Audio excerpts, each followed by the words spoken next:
Another cup of Maxwell House coffee, George? Sure. Pour me a cup, Gracie. You know, Maxwell House is always good to the last drop. And that drop's good, too. Yes, it's Maxwell House Coffee Time, starring George Burns and Gracie Allen.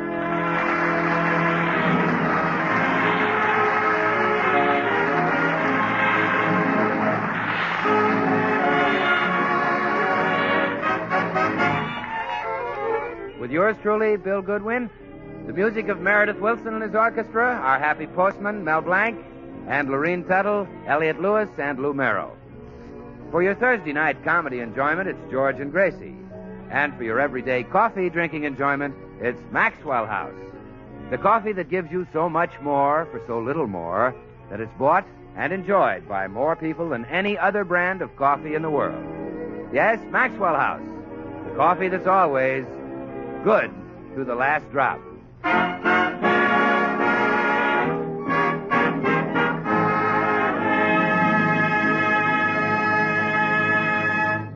It's evening in the Burns home. George is in the den working while Gracie is huddled in front of the living room radio, listening to her favorite crime program. You killed the plumber. No, I didn't. Yes, you did. Take that. No. Open up. It's the police. Come and get me, coppers. 4 of you, huh? Take that. Oh. You're a mad dog. You killed the plumber. No, I didn't. Yes, you did.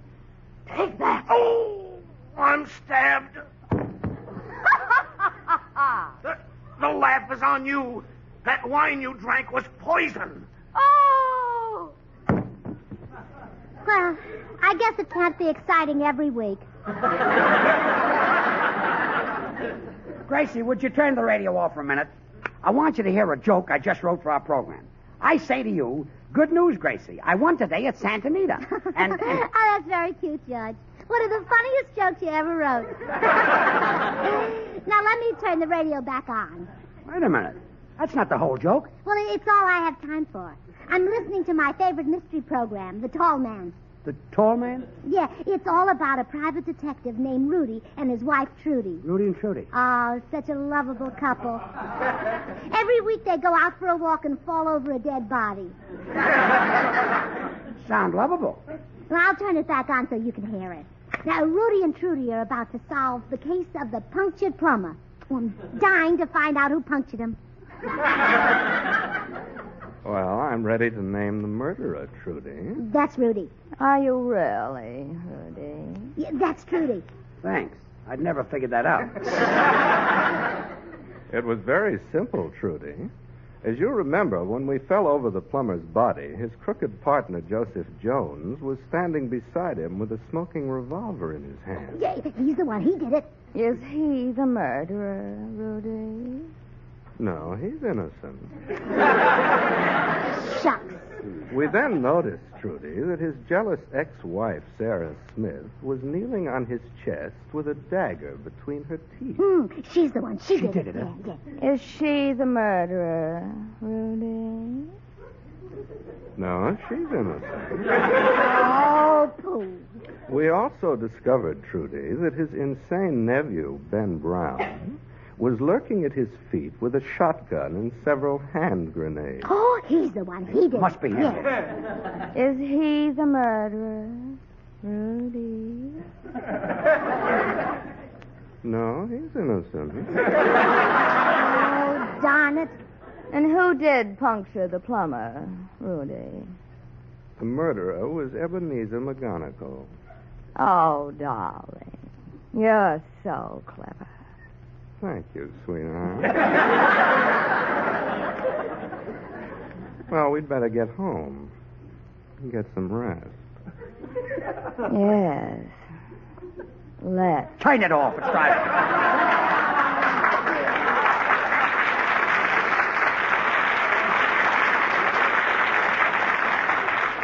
Well, they fooled me again. I'd never have guessed that Ebenezer McGonagall was the murderer. Who was Ebenezer McGonagall? Well, I don't know. That's the first time his name was mentioned. I thought it was Sam Crovney. So. Oh, I wouldn't miss the tall man for anything. Yes, it's a great joke. Now, about the joke I wrote. Oh, dear, I said I'm good news. tired of jokes, George. Why don't we have adventures like the tall man and his wife and do them on the air? Forget it. Well, you could be the short man. Gracie. Or the bow-legged man. Gracie. Or the middle-aged spread man. We're not going to be detectives. Oh, but they lead such exciting lives. They just walk down the street and stumble over corpses. Come on, George. Let's walk down the street. Gracie, those things only happen on radio mystery programs. I don't believe it. Oh, please. Let's go for a walk. All right. I'll go for a walk. Good. But I don't expect to wind up in a mystery. I'm only going because I need some fresh air. Now listen to my joke. I say to you, good news, Gracie. I won today at Santa Anita. And you say, really? What jockey was riding you? You do need some fresh air, dear. Yes, we'll take a long walk.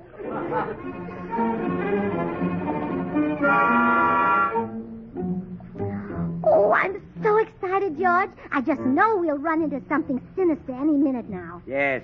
Gang of gangsters, or a band of bandits, or a hood of hoodlums. Sure. George! Huh? What is it? Look at that man coming towards us. Look at the way he slinks along. Oh, I know he's a desperate criminal. Gracie, are you... He's coming right up to us. We'll capture him red-handed. Excuse me, I'm the new minister. Could you direct me to the parsonage? 2 blocks down. Come along, Sherlock. Well, you solved the case of the sinister minister. Oh, all right. I was mistaken about him. But I still say we'll have a terrific adventure. Oh, sure. Something is bound to happen. I think I smell an opium den. You smell tobacco. We just passed the cigar store. Oh. Is that where you buy your cigars? That's right. Then I don't smell tobacco. Gracie, would you just forget this idea? Let's not... George! Now what? Oh, I knew it. Look, there's a dead man lying on the sidewalk. He's been shot. By golly. It is a man. Let's see what's wrong with him. Sweetheart, alive.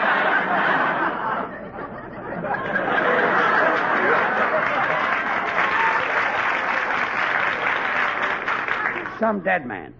And you thought he was shot. Well, he's half shot. Come along, Philo Vance. Well, I'm not discouraged, George. I'm positive we'll discover a crime. Yes. We'll capture a bank robber or a murderer or a... Did you hear that woman scream? Yes. It came from that parked Oh, car. quick, open the door. Yes? What do you want? It's Bill Goodwin. Oh, hello, Burnses. Meet my girl, Frances. Bill, was that your girl who gave that terrible agonized scream? Oh, yeah. I told her she couldn't see me again till tomorrow. They all scream when I tell them that. Oh, brother. Hey, what are you two doing out roaming the streets this time of night? Well, I've been looking for a corpse. Looks like you found one. Let's go, Gracie. So long, funny man. So long, Boogeyman. You know, I can't understand why we haven't found any crime. By now, the Tall Man program would have had 2 murders and 3 commercials. Let's go home, huh? No, not yet. Gee, it's dark along here. Yeah, it is kind of dark. Perfect spot for a murder. Yeah, nice little spot. George! Look at that figure coming toward us through the shadows. It looks like an ape. Oh, I'm scared. Well, Oh, George, he's coming closer. Oh, I can hear his footsteps.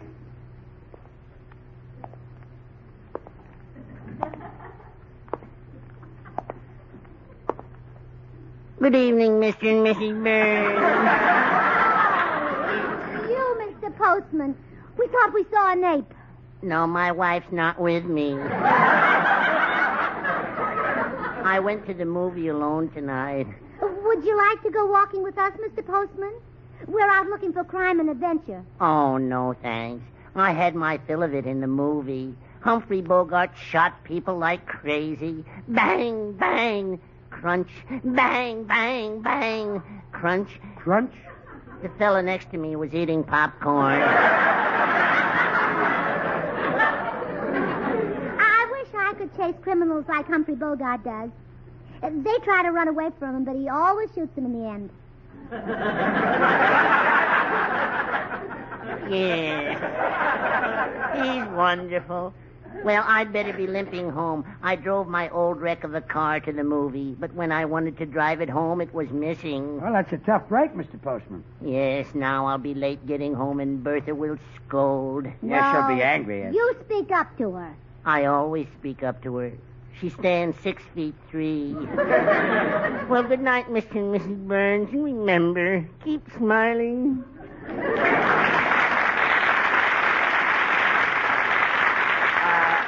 Gracie, what do you say we go home? Not until I find a crime to solve. Oh, there must be I've got it. The postman said his old wreck of a car was missing. I'll catch the crook who stole it. Oh, Mr. Postman. Yes, Mrs. Burns. Could you give me a description of that old wreck of yours? Yes, as I told you, she stands 6'3". No, not your wife. Your car, the one that's missing. Oh, it's a blue 1928 Essex with white wall fenders. Don't you mean white wall tires? No, our garage has white walls, and when my wife drives... Say no more, I know what you mean. Well, goodbye again. See you tomorrow. Oh, George. George, there's our crime. We'll solve the case of the missing 1928 Essex. Too bad it wasn't a new Studebaker. Why? Well, if it was a... No.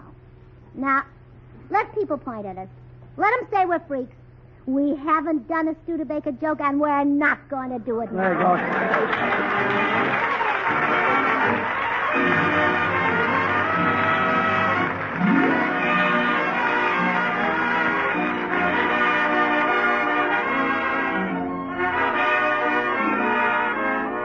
The Red River Valley.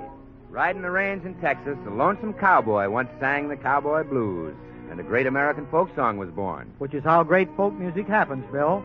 From those windswept Texas prairies where the Red River runs, it traveled the country over. A cowboy's lament that was sung from the hills of New England to these Pacific shores. Yes, Meredith, and the song has lived on to become part of our folklore and traditions, a familiar and welcome part of our American scene. And in much the same way, over the years, Maxwell House Coffee has become a welcome part of the American scene. Coffee here in America is nothing less than a national drink, and more people buy and enjoy Maxwell House than any other brand of coffee at any price. It's Maxwell House wherever you go. Explaining this nationwide popularity, of course, is flavor. That good to the last drop Maxwell House flavor that results from the masterful blending of these carefully selected Latin American coffees. Manizales for mellowness. Medellins for richness. Other choice coffees for vigor. And Bucaramangas for full body. Adding up to great coffee at the very peak of perfection.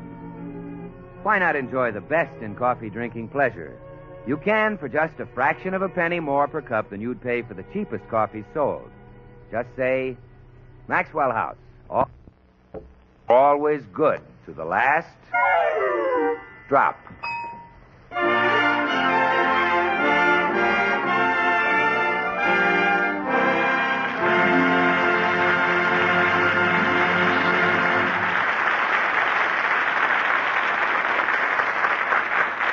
Well, last night, the postman told Gracie his 1928 Essex was missing.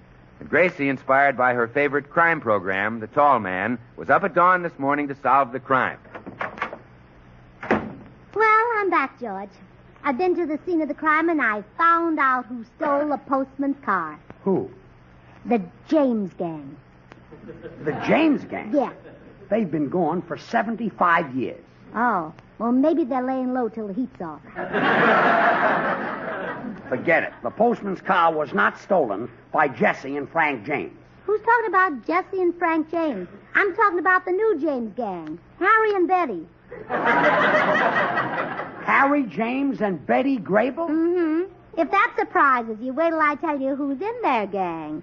Clark Gable, Norma Shearer, Wallace Beery, and Shirley Temple. They stole the postman's 1928 Essex. I've got them dead to rights. They left footprints at the scene of the crime. Footprints? Yeah. In their haste, they stepped in some wet cement. Where was the postman's car parked? Outside the movie theater. Then you found those footprints in the cement in front of Grauman's Chinese. Yeah,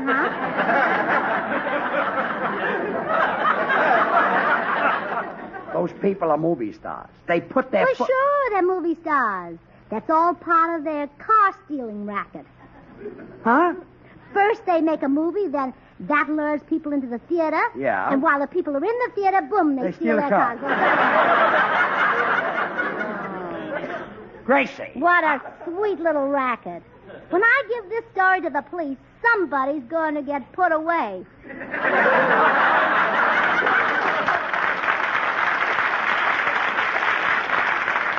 I think the audience guessed it. That's you they're going to put away. Me? Yes. Gracie, those footprints have been in front of Grauman's Chinese for years. Now give up and let the police handle this. Would the tall man and his wife give up? No. They'd go down to the underworld and start looking for bench robbins. Bench robbins? Chair sparrows? Do you mean stool pigeons? Yeah. Well, come on, let's go. I'm not going to the underworld. Oh, that's what the tall man and his wife would do.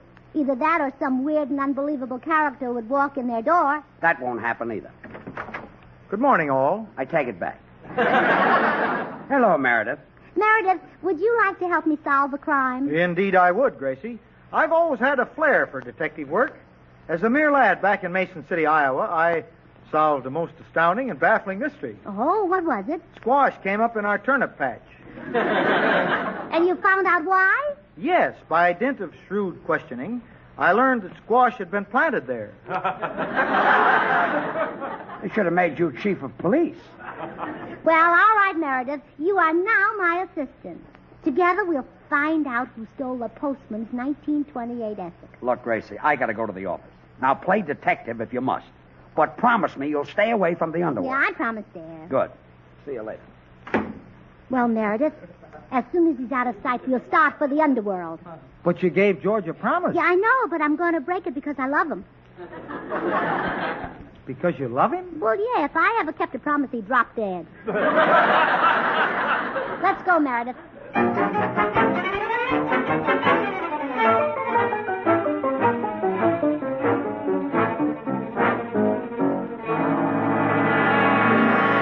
Well, Meredith, we're in the toughest saloon in the underworld. Are you ready to start detecting? Ready, Chief. Now, our job is to locate a stolen 1928 Essex. So we'll pretend to be a pair of crooks from out of town. Hey, you, bartender, give us a couple of lowballs.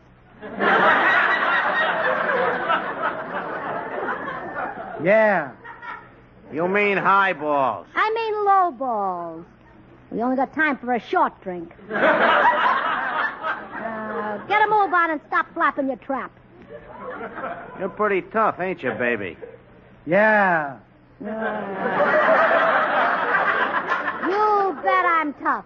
Ever hear of Alcatraz? Sure. I'm a sister, Gracie Catraz.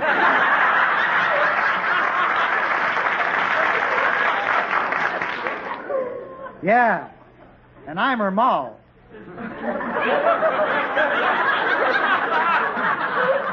I never seen you before. I've been in stir. The cops caught me and put me in Sing Sing. Sing Sing is a prison for men. Yeah, were they embarrassed? Yeah, I'll bet they were. Yeah.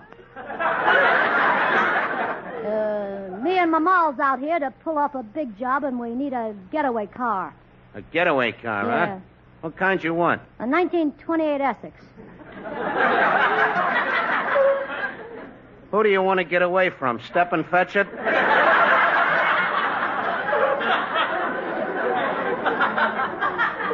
Yeah. Come on. Know anybody who's stolen a 1928 Essex? Sure. Where is he? In Glendale. He lives there? No, he stole the Essex last year, started for New York, and that's as far as he's got. Oh, a wise guy, huh? Go on, beat it. You're a couple of phonies. Yeah.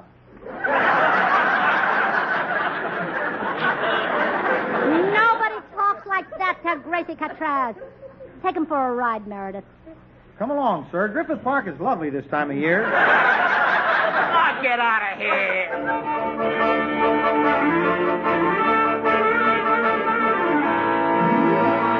Well, George, we didn't find the postman's car.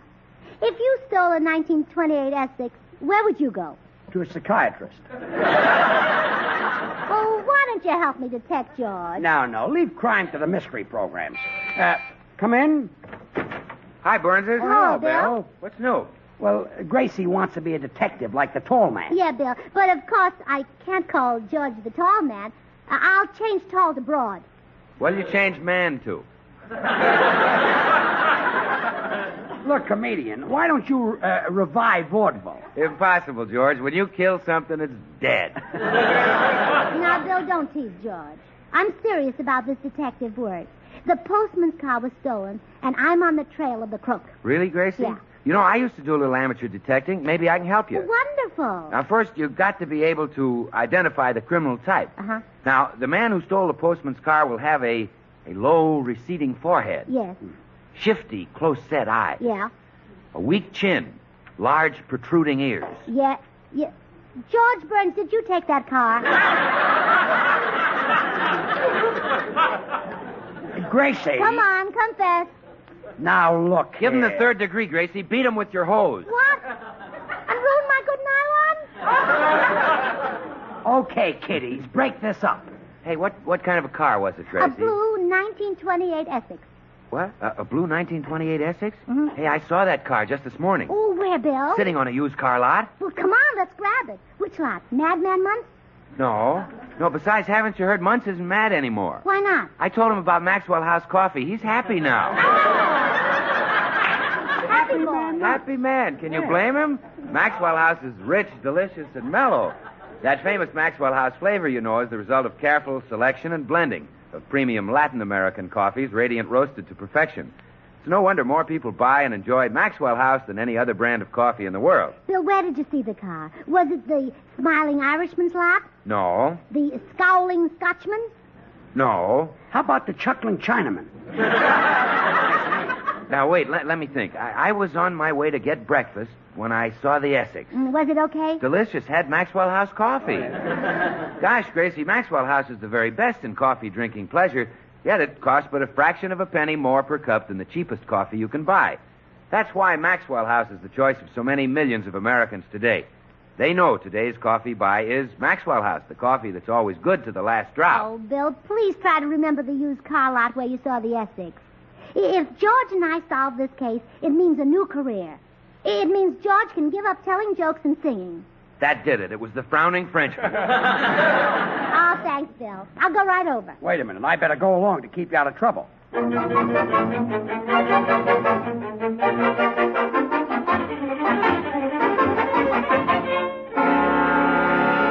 Well, this is the place, Gracie. The frowning Frenchman's used car lot. Yeah. And there's the postman's Essex. Ah, good day, good people. Interested in buying a car, I presume. Oh, yes. I want a car that would be suitable for my husband here. How about a sports model? Look at him. My mistake. We'll take that 1928 Essex. Just the car for him. And it's a steal. Yeah, we know that. Only $2,000. $2,000. Well, of course, that's without the extras. Oh, what are the extras? The wheels, the body, and the motor. I suppose they would come in handy. May we drive the car around the block to see how we like it? Oh, yes. Here's the key. I'll go into my office and figure out the total cost. Yeah, quick, George. While he's in the office, we'll grab the car. Okay. Start the motor.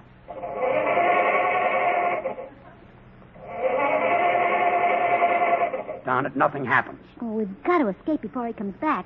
Get out and push. Push? But it's 14 blocks to our house. Well, it's the only way, George. So roll up your sleeves. I'll help you. You'll help me push. No, I'll help you roll up your sleeves. Okay. You steer.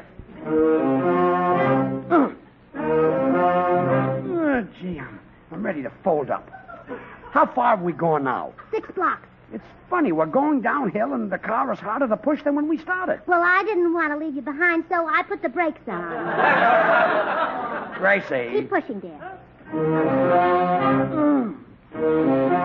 Oh, no fooling. I can't take much more of this.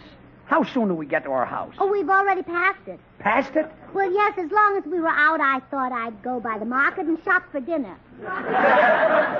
Gracie. Keep pushing, dear.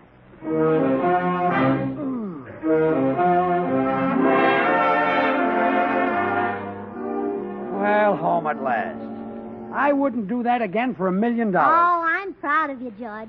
By pushing that car, you foiled a dangerous criminal. You're a real gangbuster. I don't think a gang is all I busted. Well, it's all over. We've solved the case of the postman's missing Essex. I telephoned him as soon as we got here and told him to come right over. Will he be surprised when he sees the car in our garage? He certainly will. Yeah. Come in. Hello, Mrs. Burns. My goodness, I just called you 5 minutes ago. How did you get here so fast? I drove over in my car. You've got a new car? No, the same old Essex. See, there it is in front of the house. But last night you told us it was missing. It was, but a mechanic cleaned the spark plugs, and now it runs fine.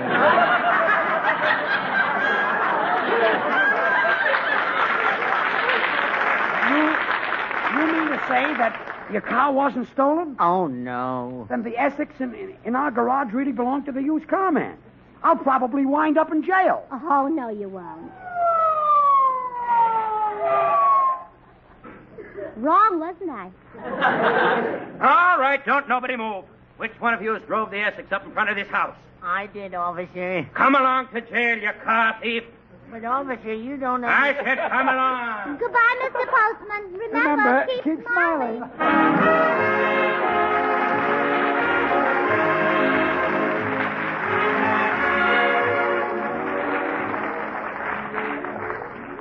Join us again next week when we'll all be back. George Burns, Gracie Allen, Meredith Wilson and his orchestra, yours truly, Bill Goodwin. The George Burns and Gracie Allen Show is written by Paul Henning and Keith Fowler. Till next Thursday, good night and good luck from the makers of Maxwell House, America's #1 preferred brand of coffee, always good to the last drop. Now stay tuned in for Noah Webster Says, which follows immediately over most of these stations. Hate to face that morning race? Get a flying start with instant Maxwell House coffee. It's instant, it's new, it's good to the last drop, too. Yes, trust Maxwell House to make a better instant coffee. True coffee flavor, true coffee aroma, because it's all coffee made from America's favorite, the famous Maxwell House blend. And thrifty. A jar of instant Maxwell House makes fully as much as a pound of regular coffee.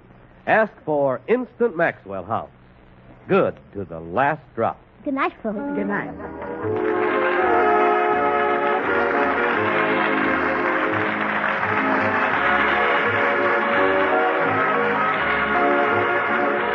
This is NBC, the National Broadcasting Company.